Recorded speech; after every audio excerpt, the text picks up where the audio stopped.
Welcome Capricorn, this is Regina from Pacific Tarot, getting ready to do your new moon in Gemini reading. This new moon is occurring on Saturday in the evening on the west coast of the U.S.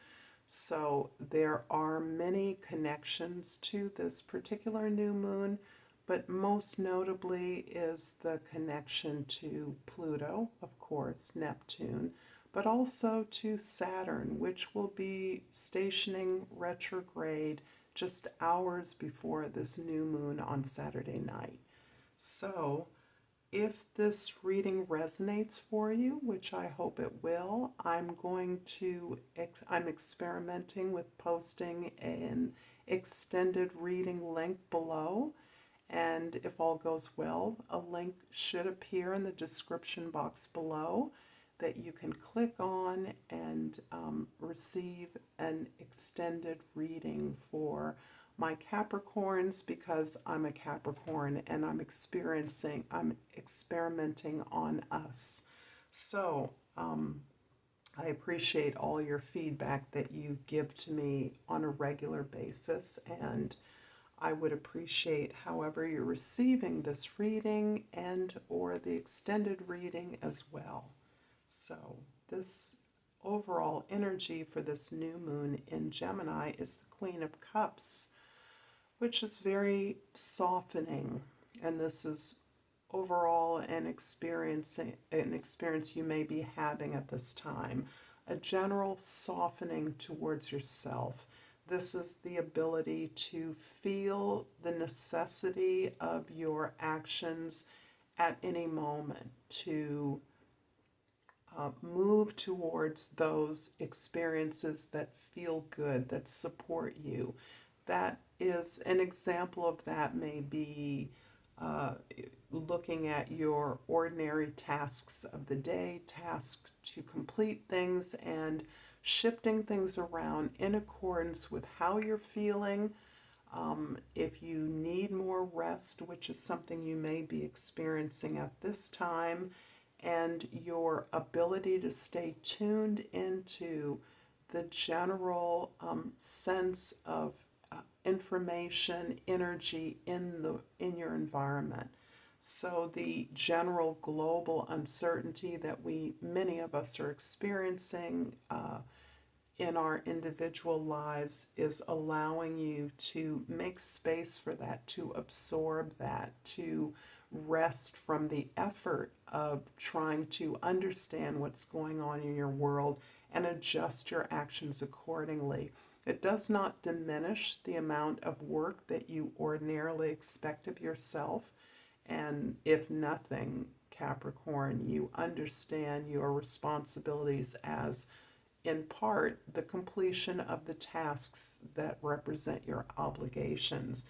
But you're allowing yourself to look at that more gently, more kindly, the impact of a lot of work on you, to allow yourself to be driven by your sense of motivation or enjoyment, pleasure, the things that feel good to you, prioritizing that, and setting up your schedule accordingly. And the Queen of Cups is really, the point is to really allow yourself to receive more of the love and support that exists in your environment that you may ordinarily not see, to allow yourself to be more responsive to the needs of support for others, but to take care of yourself in better ways, in ways that I suspect are feeling new to you. In the 10th house, the house of your social identity and your the way others see you, the Moon card. And the Moon card is really amplifying, bolstering some of what we just spoke about, and that is this openness to other levels of consciousness. Opening up to your intuition includes this deep connection to your subconscious, which many equate to the picture of an iceberg. Most of our consciousness is subconsciousness. It exists beneath the water. It is not something we can consciously or objectively call on or call out. we can even identify or name in using words to describe. Moreover, this shows me the process of meditation as being so critical and key to your behaviors and the actions and ideas that you bring forward to others. So you could even be a teacher of meditation. You can be sharing your prayer practice with others. You certainly are looking at your dreams as a possibility for information that comes from other allied energies in your environment. Invisible energies, you may be calling specifically to your ancestors, your relatives, living or past, that you know have your back, that understand you at a level that you may not even understand yourself. This is you really asking for help from the universe, and this is an area that I believe you particularly are trying to teach yourself at this point. The world is moving in a way where you are clear about your limitations and knowledge and skills as you are trying to keep up with the world, not in the sense of being in the swim or in the know, but in the sense of utilizing the opportunities that this new evolving world has to offer. So you are practicing up all the ways that you can ask for help and support in the conscious and the unconscious universe. In the first house, we have the Four of Cups. I love the Four of Cups because the Four of Cups to me is showing that your practice, your meditation practice, your journaling, the way in which you are able to write or describe or interrogate, investigate, look into your desired state, your authentic experience, what you've learned, the wisdom and knowledge you've gained, and the ability to align yourself with your authentic self as you are desiring things, as you're moving towards experience. That experience is increasingly feeling good to you, increasingly nurturing, increasingly aligned with the things you want, not the things you were told to want, and the ways in which you are allowing yourself, giving yourself permission to receive and desire more. This can be, again, a new way of recognizing that the things that you're able to manifest and draw into your experience are the result of your ability to give those things to yourself. If you are understanding your ability to love yourself, to nurture yourself, means that you have more needs, a desire to be cared for, a desire to be tended, to be soothed, to be healed, is drawing in those particular things. You are no longer as passively sitting, waiting for others to give you things that you now understand you can give to yourself. And that provides you with the information and the attraction to those things that exist in the universe, those things you've already given yourself permission to receive. So this is a beautiful card. I think of you experiencing this new sense of being deserving of more, receiving more, putting yourself in a place where you discriminate between your experiences so that you're selecting the ones that feel good to you, understanding that the feeling good, the satisfaction, the joy you experience is a confirmation that this is for you. This is what you deserve. In the fourth house, the house of your foundation, we have the Eight of Cups. And here you are recognizing that you've gained as much as you can, particularly from a home environment, a foundational experience, maybe a family organization, a way that you have been invested based in a particular social and relationship environment, a particular history that you have gained all you can gain from, and you are now ready to challenge yourself anew. This is releasing yourself from bonds that are extremely significant to you, that again are fundamental to your experience of yourself. But you are recognizing that there are more challenges available to you and you are prepared for those. You're looking for more meaning in your life. You're looking to break outside of what has always been conventional and normal for you. And you're challenging yourself despite these bonds, despite the resistance that these bonds may have in your visioning this new opportunity. You are able and willing to go there. In the seventh house, your significant relationships, the Two of Swords. The Two of Swords is part of an ongoing experience you're having of exploring, gaining new information, being newly inspired by the truths that are being revealed to you. This requires a real, sometimes painful and honest look at yourself.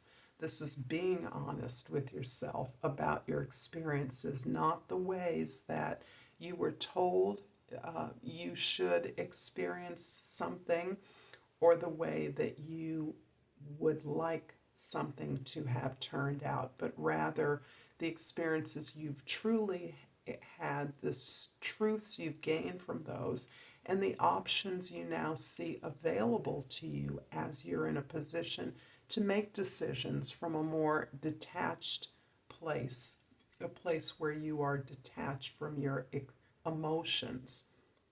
This is important because this is giving further, a more credence to the idea that your ideas, your beliefs,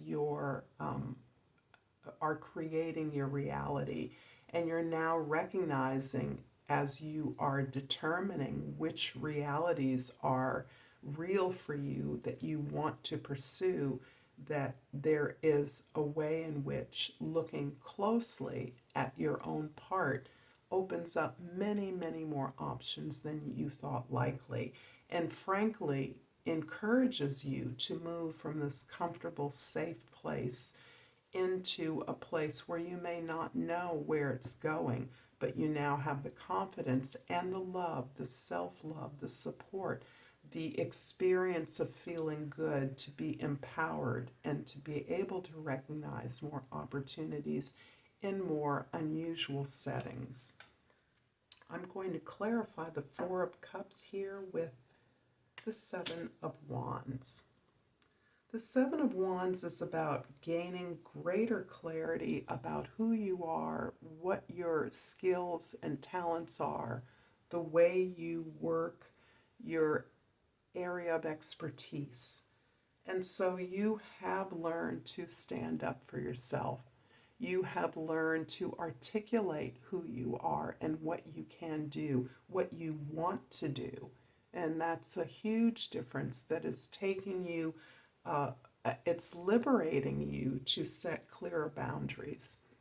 And this setting clearer boundaries is actually, ironically, rather than limiting you, it's liberating you to be good at what you're good at, to make the space to be successful by focusing on your area of expertise, by reinforcing that in your alliances and associations, by clarifying the work that belongs to you and what belongs to others. This gives you the focus and attention to know that you are where you need to be and that you are clearing away a space for this success that you feel is assured. Moving in, building your skill set in a new environment. The Eight of Cups in the fourth house is clarified by the Six of Wands. There's so much here about working with others. You are really focused on your relationships, the equity in your relationships, so that the efforts you've made among your peers as part of a team or as part of a community is not done, has been recognized and rewarded for the success that you have been able to manage out of a very challenging and chaotic situation in some senses. The team is working together, but your ability to do your part so well is being acknowledged by your peers, and that is more valuable for you than other material rewards of your success. So not only are you gaining that recognition, receiving the rewards of achieving something, but you're being acknowledged by your peers for your efforts, for the way that you're elevating the team through your individual efforts and as part of the team. So this is really deeply rewarding for you, deeply challenging, because you have worked hard. You have been battered and bruised as part of this effort. And you are understanding that by doing your part well, you're actually lifting up not only your contribution, but the entire group. Two of Swords in the seventh house is clarified by the Devil card. I haven't received the Devil in a while, but this is considered the Capricorn card. So in some ways, I feel that you are owning your sense of self in a way that felt oppressive or bombastic to you in the past. The reputation Capricorns have as leaders of industry, etc., can be oppressive.